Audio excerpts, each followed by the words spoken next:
Hello friends, आज काळा चहा पिऊन मी दिवसाची सुरुवात केली. तर इथे बघा आता वाजले होते 11 आणि एवढ्या सकाळी मी सगळी कामे उरकून हा एवढा पसारा तरी करून ठेवला होता कपड्यांचा.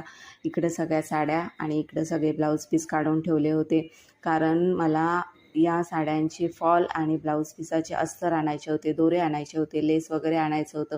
तर सगळे मॅचिंग कामाचे तुकडे काढायचे होते, तर मॅचिंग तुकडे मी काढून घेतले. यानंतर मग बाहेर असा मस्त पाऊस उघडला होता आणि ऊन आणि सावलीचा असा मस्त खेळ चालू होता. त्यानंतर मग जिज्ञेसची सुट्टी झाली, तो कॉलेजवरून घरी आला. आम्ही जेवण वगैरे उरकलं. जेवण उरकून परत मी मशीनवर बसले. माझं फॉल बेडिंगचं बरंचसं काम चालू होतं, कारण जे फॉल माझ्याकडं होते त्या सगळ्या साड्यांना मी फॉल बेडिंग करत बसली होती आणि जिज्ञेस इथे शूट करत होता. त्याच्याबरोबर गप्पा गोष्टीही चालू होत्या. आणि चॅनेलला सबस्क्राईब नसेल केलं तर करा.